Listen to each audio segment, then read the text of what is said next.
Broadcasting to you live from the Milky Way galaxy, the solar system, planet Earth, North America, the United States of America. Oh, hi, oh. What a great time to be alive, isn't it? What a great time to be alive. It's Victory Monday. How incredible does a Victory Monday feel against an undefeated team, a formerly undefeated team, mind you? All right, we have tested the levels. This appears to be working. Hi, everybody. My name is Brian Engelman. This is the Unhappy Hour. We're happy today. We are happy today. So, if you're watching this on the stream for the New American Media, we do content for the Unhappy Hour Sports Show. And if you normally tune in and checking out the day's news, the latest events, the current happenings, this will not be that show. This will be pretty much just talking about the Cleveland Browns victory over the San Francisco 49ers 19-17 yesterday. So, if this isn't your cup of tea, we'll see you during the next episode of the Agree to Disagree show or with some of the original content that we'll be putting out. But I appreciate every one of you who participates in this process and follows the new American media because the old American media has failed. And, I used to watch the ESPN and just kind of disappointed in the quality of Brown's coverage, the quality or lack thereof of you know of the coverage that we have. And so I want to provide some of my own. If you want to join the show, I put the link in the Facebook group. So there's a link for Restream, and then if you click the button and follow the directions, you can be a guest. So put it on the side there, and I'll try to bring you into the show, and we can talk about some sports. So, so the game kicked off yesterday with a scuffle. Williams on the 49ers, definitely in the middle of it. I saw in the pregame, Coach Johnson was saying, that's the last thing you want to do if you're the Browns. You do not want to wake the sleeping bear. This is a trap game. This is an undefeated team. You don't need to kind of remind them that you could lose any given Sunday in the National Football League. Well, guess what? We came out to play. And we started off kind of the worst way that you could. We spotted the 49ers 7 points. We spotted them 10 points, really. That's not what PJ Walker. That's not a recipe for success, per se. That's not how you draw it up during the week. But before the game even started, like I said, there was that scuffle, which was interesting. I'd like to maybe break that down and figure out exactly who started that, and was it just a bunch of jawing at each other? Nobody got suspended. Nobody did anything egregious, right? But I didn't even catch that at the game. I didn't even quite notice that. I'm not sure how far before tip off that occurred, but um, then the game started with Phil Dawson. So prior to the game, as things are ramping up, and uh, you know they like to bring in a sports legend to bring up a guitar and smash it on the speaker. Rock and roll Hall of Fame city and whatnot. Phil Dawson. Phil Dawson was a Browns legend. He was a very consistent clutch kicker, place kicker for the Browns, and he actually later went on to play for the 49ers as well. Actually, I'm kind of curious. Let's see his entire playing career. Phil Dawson. I don't know what Phil Dawson teams. All right, so from 1999 to 2012, played for Cleveland, and then 2013 to 16 in San Francisco. So that was kind of cool that he got to come out and play, or well, he kind of set the game off and got things started because he played for both teams, and that was pretty cool. And you just had this feeling. You had this feeling that it was going to come down to a kick. You had Phil Dawson there. It was both the teams he played for. Of course, it's going to come down to a kick. And Dustin Hopkins missed a kick, and so did Jake Moody. It's like, ah, we could have had that. Is this going to be the one? Is this going to come back and is this going to be the reason why we can't win this game because of a kick? Well, then they missed a kick. It's so interesting. I've been to so many of these games that turn out differently. I was in Jokeland, and it was a game that we won on a last second field goal as time was expiring. But wait, there was a flag. Wait, there was a flag. Then they had to re-kick, and it got blocked, I think. And that stadium went from silent to the loudest. It's so loud. Up back when they used to play in Oakland, the fans, Raiders, Raiders. Oh, that whole stadium. It took an hour to get out of there, and everybody, it was silent. Oh, I loved the silence. And it just turned on a dime. Missed a kick, lost the game, heartbreaking, snatched defeat from the jaws of victory. But that was not going to happen today. Yesterday for the Cleveland Browns, who improve on the season, by the way, to 3-2, right in the thick of the playoff race, right in the thick of it. Right, I mean, right there. Each game is so critical in the standings. Every game counts. There's a lot of good teams out there. But look, both of the undefeated teams went down. Maybe there is some parity in the league. The end of the game, Jake Moody has a chance to kick a field goal to win it, and he missed it wide right. But like, I want to add something after watching some of the replays. It wasn't just that Jake Moody missed. Well, that was his second miss. Rookie kicker out of that team up north is where he came from. It wasn't just that Moody missed his field goal. It was that I believe it was Denzel Ward came off the right side. Oh my gosh. He got right back there, extended out. He had to have, if he didn't, I didn't see him clip the ball or touch the ball, but he was right in that space. I wonder how much of that affected that kick. It wasn't just he kicked it up there and the wind got a hold of it and shanked it somewhere. I think our defense, our special teams, our defensive, well, I don't know what you call it, kick, uh, field goal special teams unit. Bravo to them. Bravo. I've had conversations with people, definitely in the past day, definitely in the past couple days, definitely in the past couple years. And I said, look, Jacoby Brissett played well enough if we wouldn't have brought Watson in last year to make the playoffs. We could have made the playoffs last year if we had decent special teams and decent defense. Not saying we have to be lights out, perhaps the best in the league. The Browns defense right now is a monster. And just ask Trent Dilfer about that. He won a Super Bowl with the Ravens. It wasn't because of Trent Dilfer, it was because of that defense. This defense is that good. We took the 49ers down. But, there's a difference between a miss and a forced miss. I'm gonna definitely credit the defense, the special teams unit right there. You got to give them a game ball. Of course, the Browns defense gets a game ball.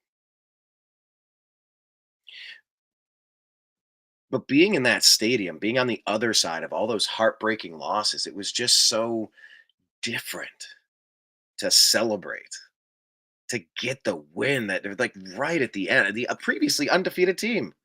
The Niners are a legitimate Super Bowl contending team. They were being talked about as the best team in football. And look, the Browns, they were starting to get national recognition as well. Maybe after that victory on the Titans. That was the best game Deshaun Watson's played in a Cleveland Browns jersey.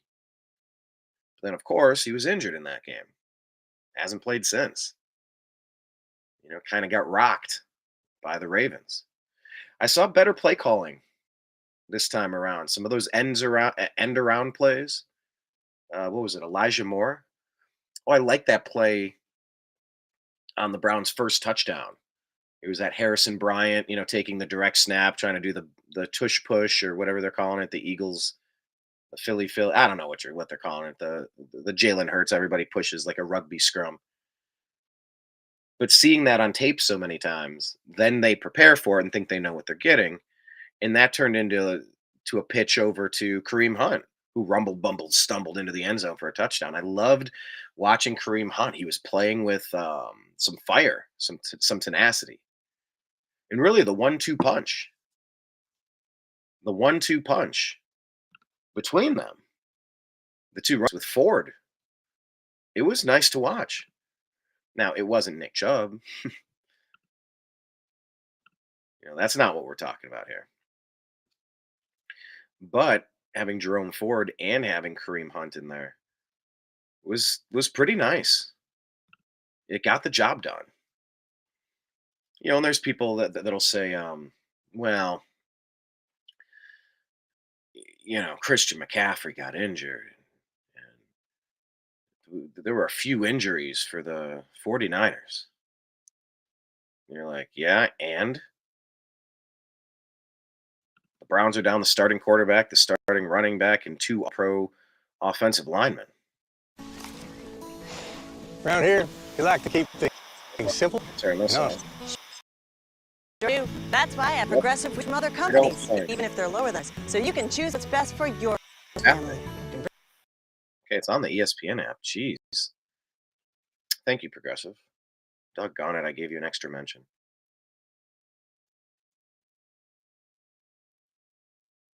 Yeah, so here we go. Jerome Ford, I mean, he kind of got it going later in the game. 84 yards on 17 carries, 4.9 average.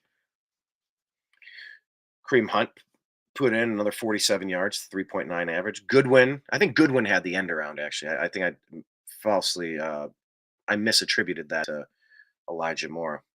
Oh, man, the extension of Denzel Ward there on that missed kick. They're just showing it in the bottom corner. What a great play. Yeah, Christian McCaffrey was looking unstoppable before he got injured. But, spare me the tears, would you? Spare me the tears. We were playing this game with our hand. And it looked like from the first quarter on, the maybe second quarter on, but like most of the game, the 49ers were playing, they were I got the sense, and I said it, that they were playing scared of the Browns. Rightfully so. This is a scary defense. They said in the past 50 years, no team has allowed fewer yards, just over 1,000 yards in 5 straight games combined. That hasn't happened in 50 years. In the modern era, it's just not a thing. But yeah, I like the end around plays. I liked Harrison Bryant chucking it to Kareem Hunt for that touchdown.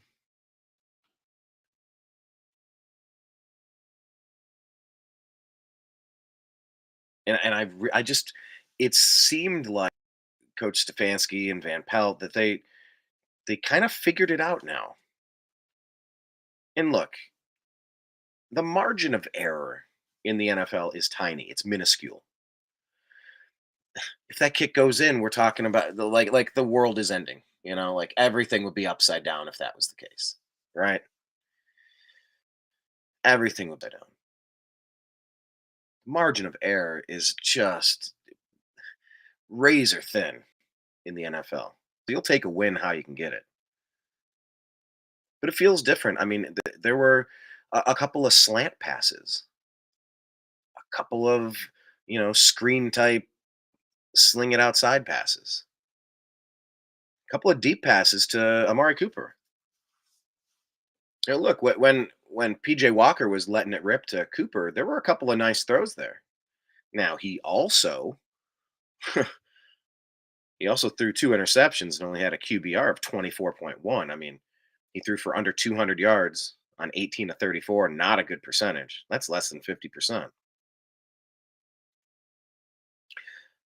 But look, same with Brock Purdy. He threw for 125 yards. So let's compare. Purdy had a touchdown and an interception.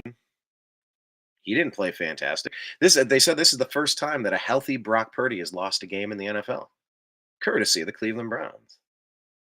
That's pretty neat. There were a lot of 49er fans in the crowd, by the way, a lot. I'm not talking as many Cubs fans were there for Game 7 in Cleveland that you should have never sold those tickets to. Keep them out. If you hold those tickets, they don't take over your stadium. And if they don't take over Progressive Field, maybe we win that championship. Home field advantage. It was more like, certainly didn't seem like that to me. But yeah, there were a lot of 49er fans in there. And it was nice that they didn't get to come into our house and celebrate. That's so rare. So rare. For how many years Cleveland has just been a place where you go dominate. Oh, Steeler fans, Raven fans, and even Cincy fans. They think they own the joint. It's a 3-2 team.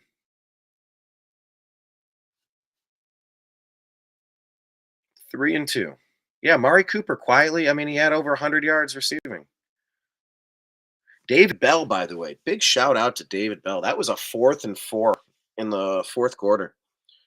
Nice. I mean, a laser throw from PJ Walker to get it to David Bell. David Bell caught it for the first down. Hasn't really been very active.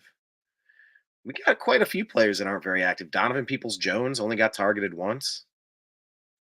Harrison Bryant once. Jordan Akins got 2. Goodwin 2. Bell 3. Ford 2. Elijah Moore 7. And Joku 4. Hunt 3. Cooper 8. Yeah, in the beginning, I mean, it was like Ayuk, the receiver on the 49ers, was looking good. McCaffrey was looking good. But I mean, nobody really got going. That Christian McCaffrey touchdown, I ended up accidentally getting a pretty cool video of that. Go to the Instagram channel for the New American Media. And I think I posted on the Facebook group for the New American, for the Unhappy Hour, I meant. It was a nice little shovel pass and kind of weaved in and bopped out to score a touchdown there. That was a really good team that we beat. I'm very impressed. When it counted, we got it done. And we just kind of clawed back and clawed back. And, San Francisco put their points on the board. And we were down 4. All we could muster was a field goal. That meant we had to get it back into the defense's hands and we had to force a stop, and we did. We got the ball back. And we were able to kind of go down and take the lead. Trailing by 1, then taking the 2-point lead to 19. Oh, at the end there, it got a little dicey. I mean, they definitely, 49ers, they got it close. They took it down there, ready to seal it up. We had a chance to lose that game. We really, it's a bend, don't break mentality with the defense. But they bent right there. And it got dicey. It got concerning there, without a doubt.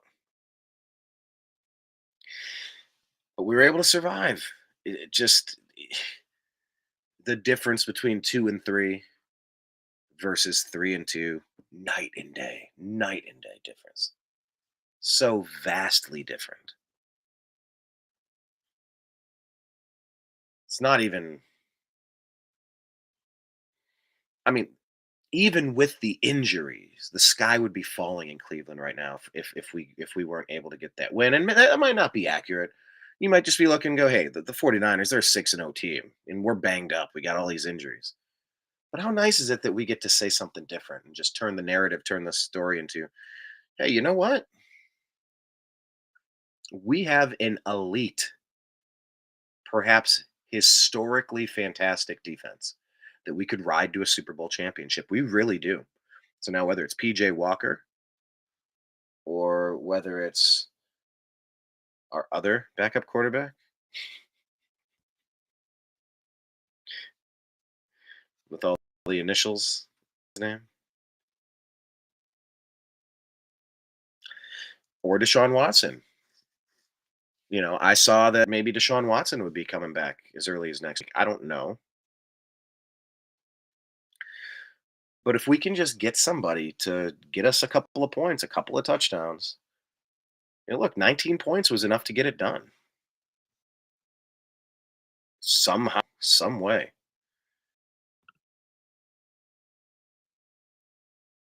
Yeah, everybody in our division has at least 2 losses. This is anybody's division. Baltimore has the extra win there at 4-2. The Bengals have been a juggernaut as of late. They're 3-3, and we're better than them. We're 3-2, sitting there with the Steelers.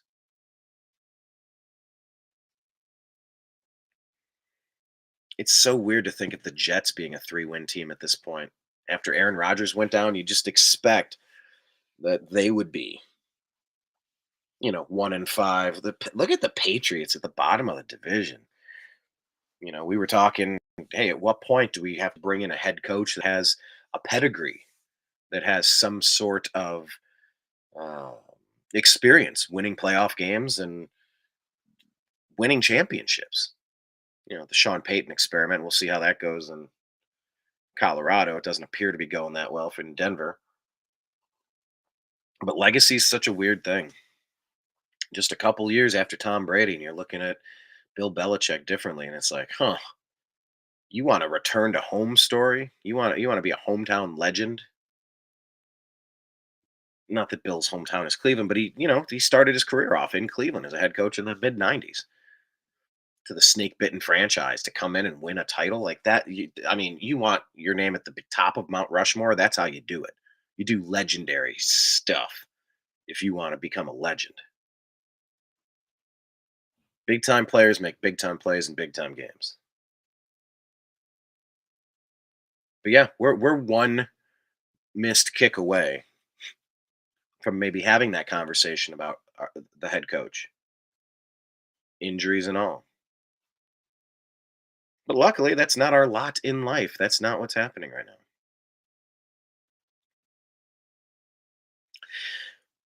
49ers, that was their first loss on the season. Look at that. Detroit Lions are 5-1. Eagles are 5-1. Baker didn't have a great game yesterday. They lost. They dropped to 3-2. Yeah, if you look around, there's a lot of 3-win teams in the AFC right now, including the Raiders. Raiders, Colts, Texans are 3-3. We're gonna find out a lot. We're gonna find out a lot about who this Cleveland Browns team is coming up.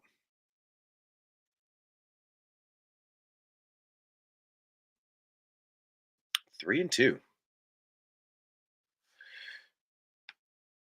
It's too bad we couldn't see Cedric Tillman.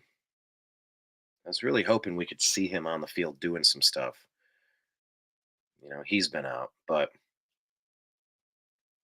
who do we have next? So this weekend we're going to get the Colts. We're going to go at the Colts.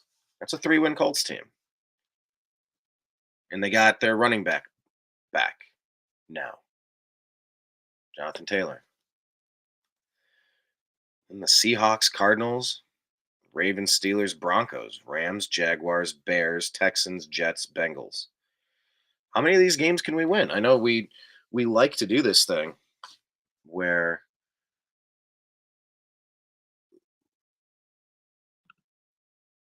you look at the remaining schedule and you try to determine how many wins could this turn into for us. I'm not really there yet, but I do see some names of some teams that I don't expect to be fantastic by the time this all shakes out. Whatever that means. But you know, there are some winnable games in there. And who knows if we had um a better game plan. Is it that Dorian Thompson Robinson was just so unprepared to play? Is it that he's not any good? Or is it that the play calls were trash? Yeah, let's chuck it up 40 yards downfield all the time. PJ Walker, he had 2 interceptions, but he got us the points that we needed when it counted. Kept those drives going. Far from perfect. Far from perfect. But it's a win. And it felt good. That defense is something else. You could just feel it. And you could see how the 49ers were responding to it. It was definitely rattling them. It was definitely getting to them, stifling, stymieing their attempts. It was a huge win for the city. Even afterward, I mean, people were everywhere. I know that's normally the case, of course. There's 80,000 in your stadium. I get it. But it was just like hey, the energy's still going. Like it was nice to just go out and get some food and bebop in and out of a couple different places and just feel the energy. The energy after a loss is just sad. It's not that's not what we do this for.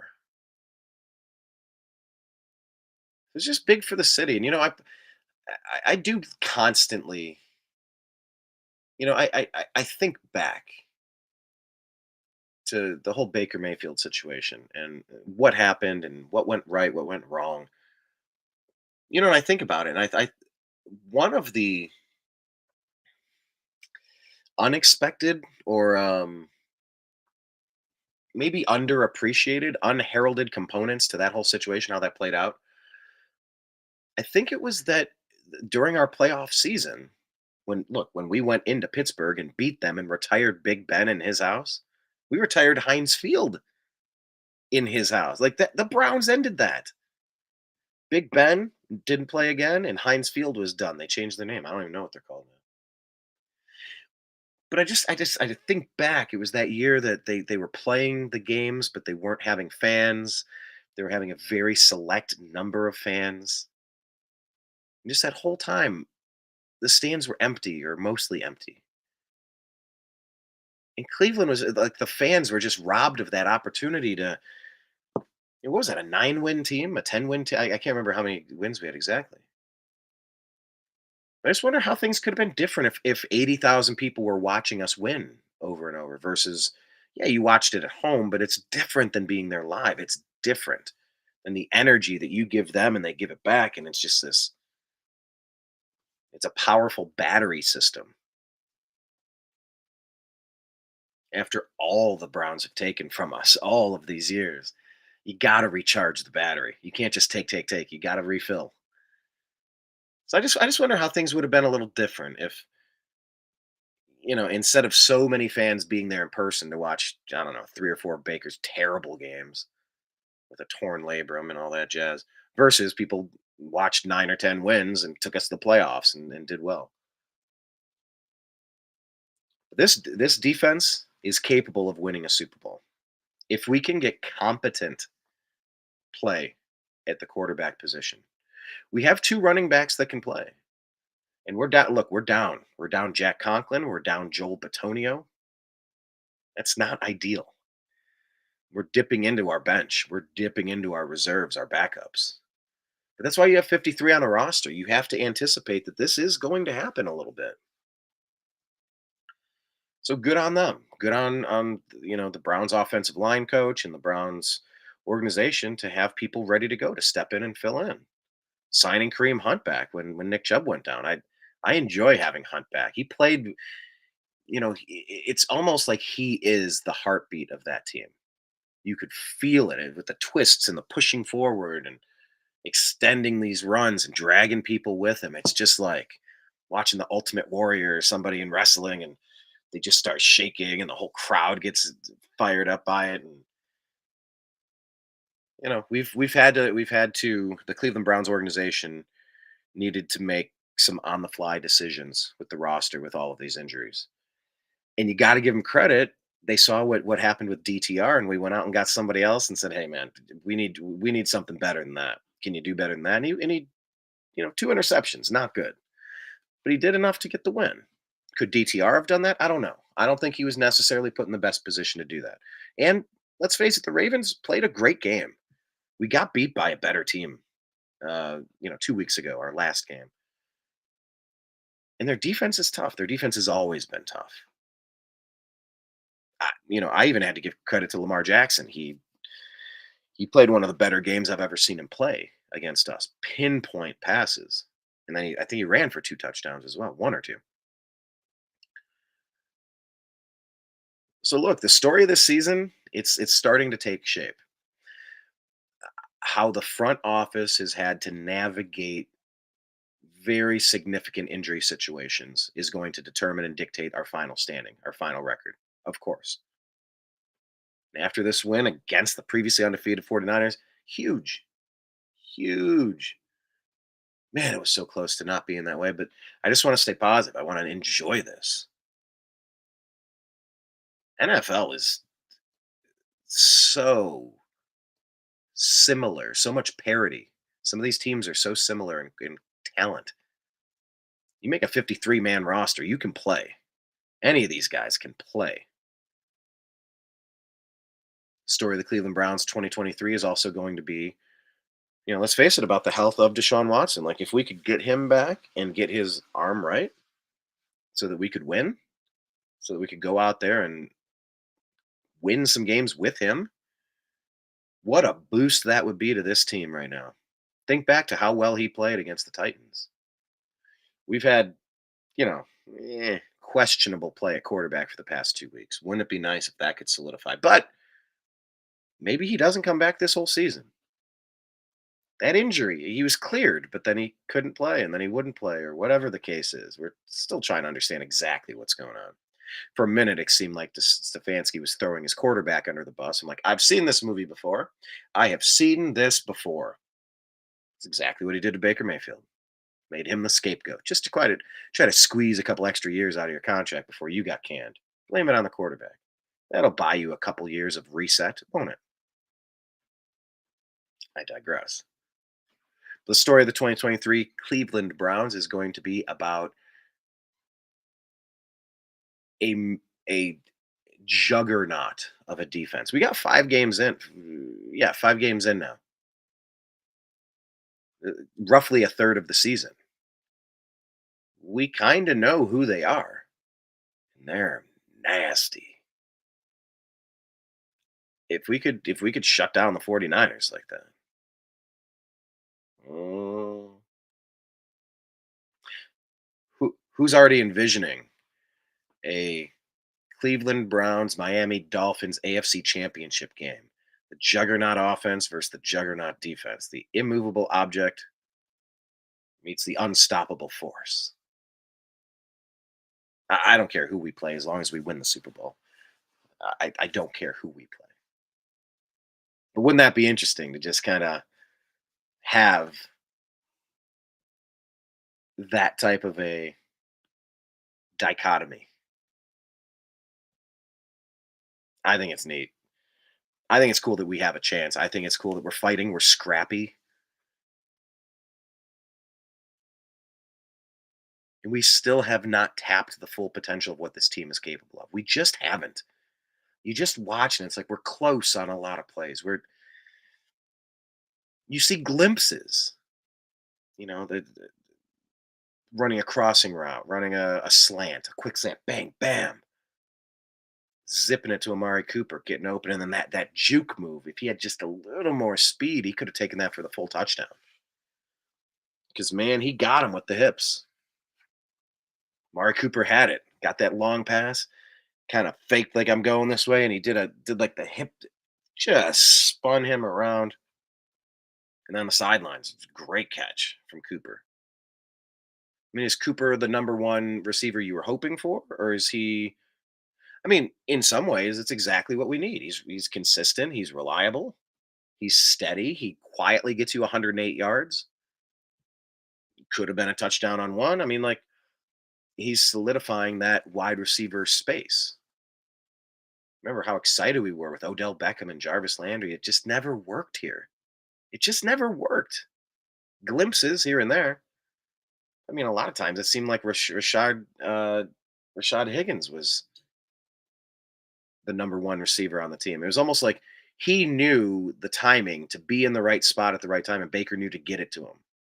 It didn't mean he was more talented than Landry or Beckham, but it was like he was trusted more than them.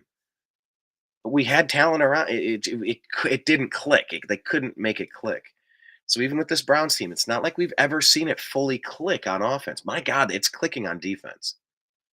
That is more than half the game. They say that good defense will beat good offense any day of the week. Or just, in general, good defense will beat good offense. In baseball, they would say good pitching will beat good hitting.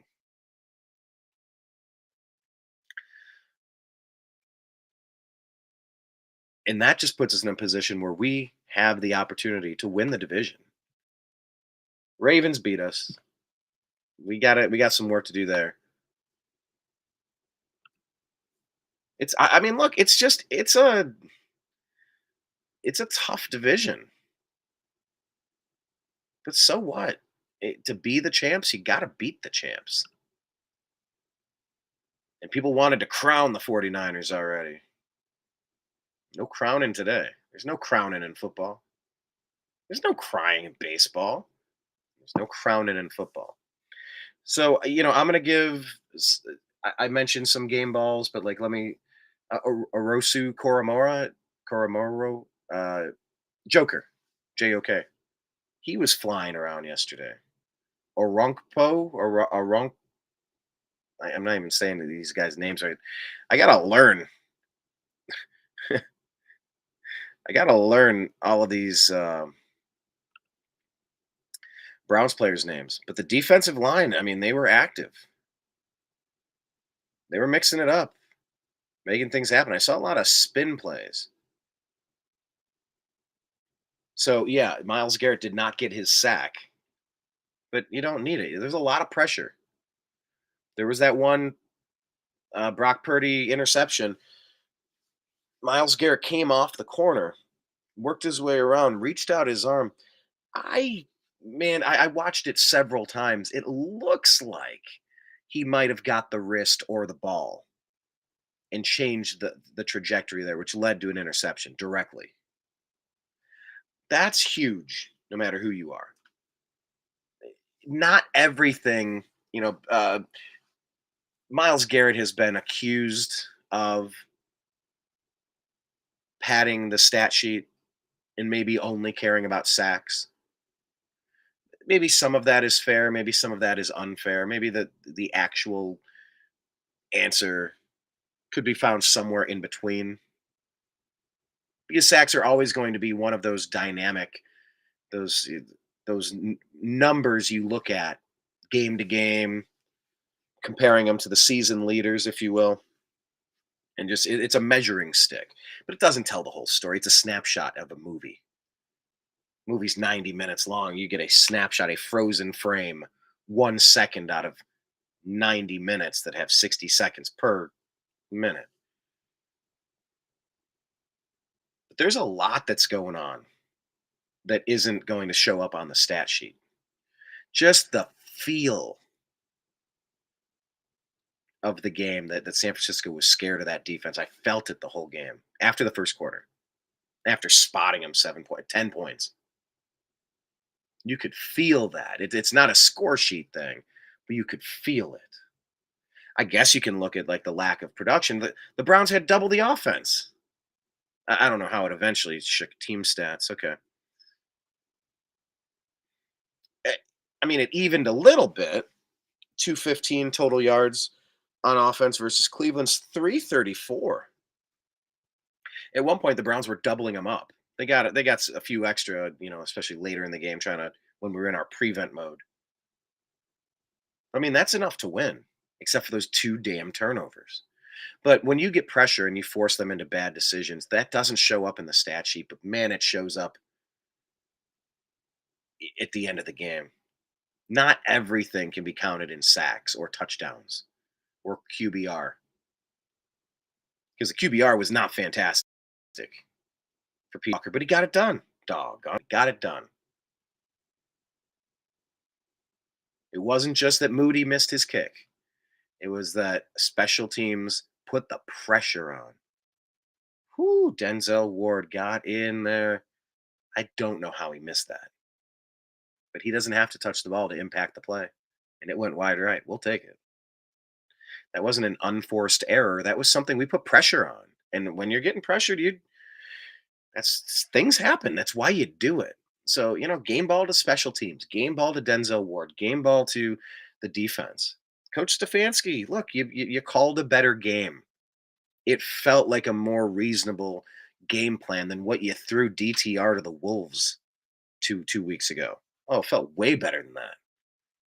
So maybe he got better as a coach. Maybe he leveled up. I mean, maybe DTR is trash. I'm not going to say that. I can't judge that off of one game. It didn't look good. It looked like a weak, unprepared, noodle armed fourth string backup quarterback. But look, that was the guy that the Browns felt so strongly enough. They traded Josh Dobbs, got a fifth round pick back for him. Josh Dobbs is, he's played okay. He's been solid at least. But yeah, game balls to a lot of people. Um, yeah, another one to Cooper. Definitely the both running backs. Watching Jerome Ford really kind of took over late in the game, third, fourth quarter. Kareem Hunt was dragging us, pushing us, and plowing the game forward in the first half or so. Not quite the 1-2 punch of having Chubb back there, but game ball to them. They did well. Game ball to the offensive line. Missing how many players on there with injuries and Conklin out. Batonio missed his first game ever. Is it his first game ever? Those are all pro offensive linemen. We were able to put stopgap measures in place to get their backups in there, and then they performed well enough to win. It's not like the 49ers didn't get their fair share of pressure in there, Bosa getting a sack, and you're going to have that. It's like they used to say with Michael Jordan. It's like, well, let him get his 30. We just got to stop the other guys. Yeah, the defense, they bent, but they didn't break. They were able to get it done when it counted. So, really exciting game yesterday. Just congratulations to everybody in Cleveland that got to celebrate another win. We're 3-1 at home this year. 3-1 at home. I mean, there have been seasons we haven't won a single game at home, including our winless season. Perfect winless season. Good grief. But yeah, anyway, so next week we're going to turn our focus to Indianapolis as the Browns are going to take on the Colts, 2 3-win teams trying to separate themselves in the AFC. Are we competing for a divisional championship? Yes, both us and the Colts will be.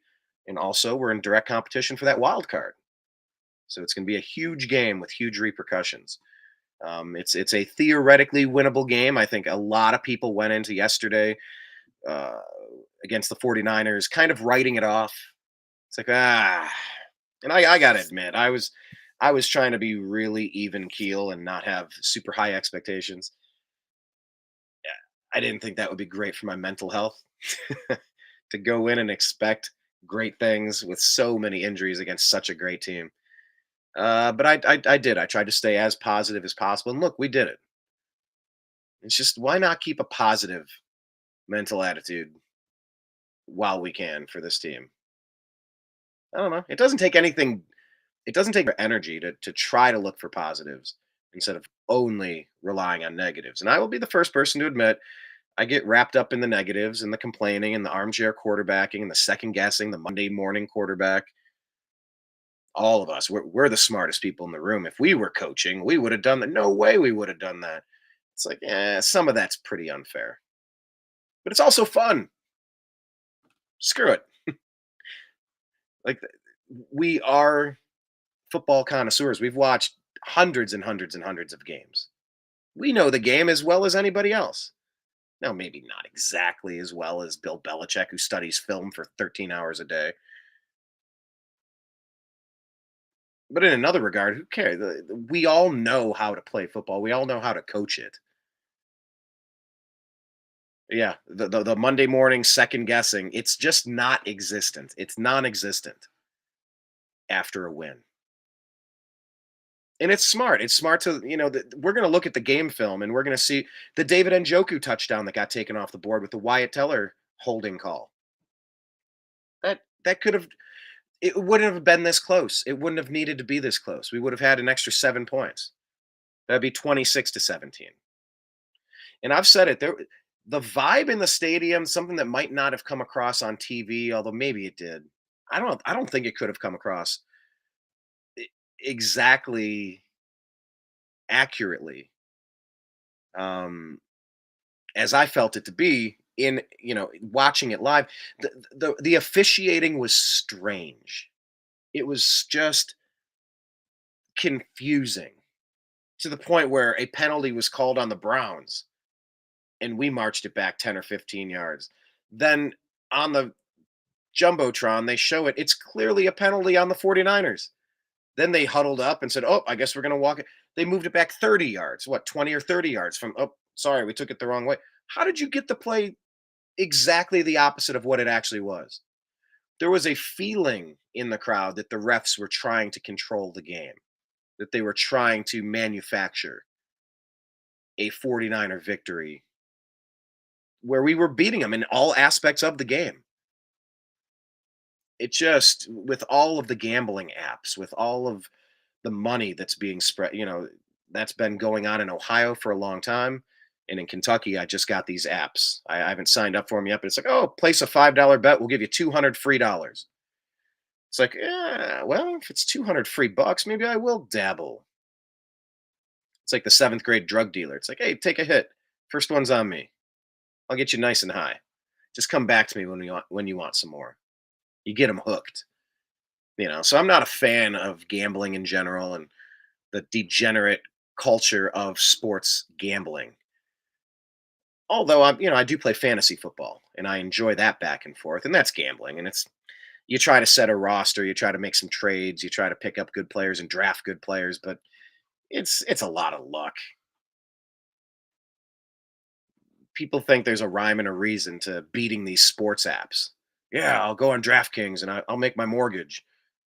Turns out you could gamble your mortgage away and be in the doghouse and in the poorhouse. Every outhouse farm, what is it? Every outhouse, farmhouse, hen house, and from The Fugitive, Tommy Lee Jones. I forget what that line is. Anyway, they're trying to look for him in every house. But there is a sense that's growing. I'm feeling it in the Unhappy Hour Sports Show group. I'm feeling it and hearing it on Twitter X. I'm seeing it in person. The ability of referees to jury rig games, it feels very suspect right now.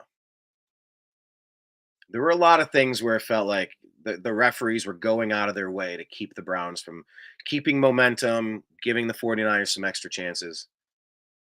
But I mean, at the end of it all, there were maybe a couple of questionable calls on both sides.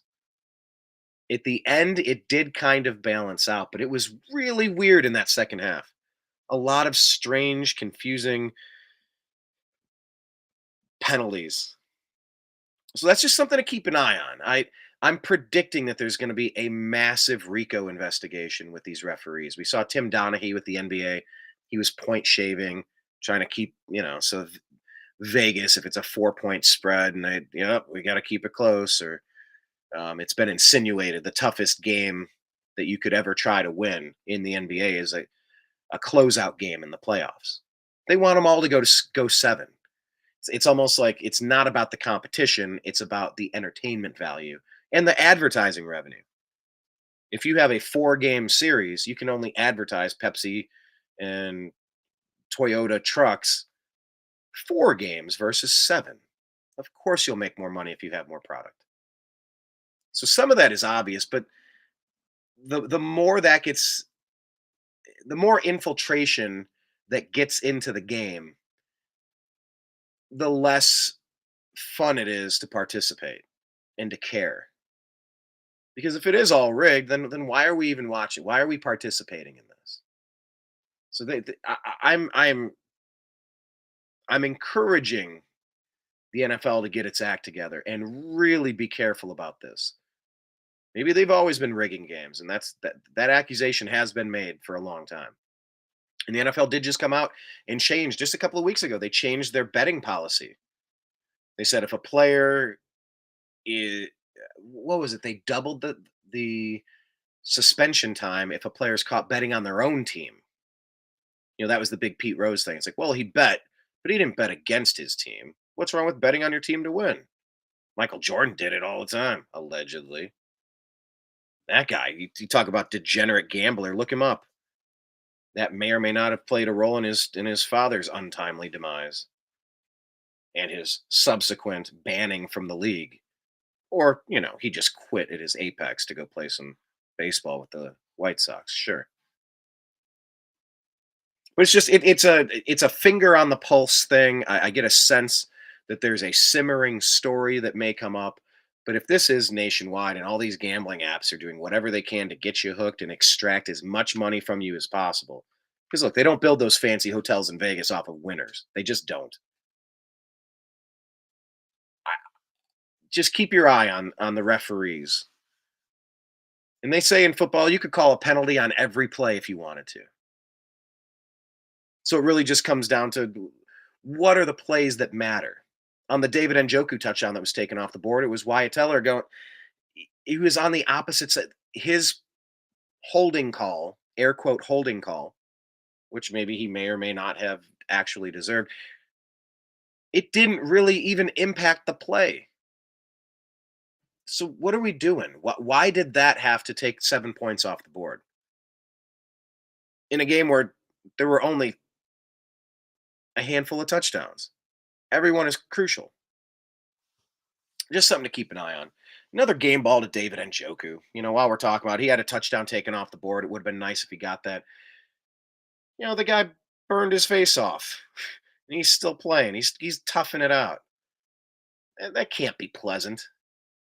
Maybe 2 weeks ago was more difficult. But kudos to him. That's just a toughness right there. Yeah, Denzel Ward right there. I'm looking at this screenshot right as that kick was missed. I mean, he was all up in that backfield. Good for him. Great team win. This wasn't the story of one running back going bonkers. It wasn't the story of one defensive back getting 2 interceptions and returned him for 7 points and took you to the 5-yard line, leading to another touchdown. This really wasn't a game that you could look at 3 or 4 players and go, we won because of them. We won because of everything. The fans were engaged. The coaching was a vast improvement over how they threw DTR to the Wolves against the Ravens. Defense, just crushing it. Not perfect. I haven't seen a perfect defense in the NFL ever. But 5 games in, it's the least amount of yards given up in 50 years. That's special. That's enough to win a title. So this was a team effort across the board. Special teams. We did enough to get it done, and it took every last player with every last play to make it happen. So incredibly excited. Fantastic performance from the Browns.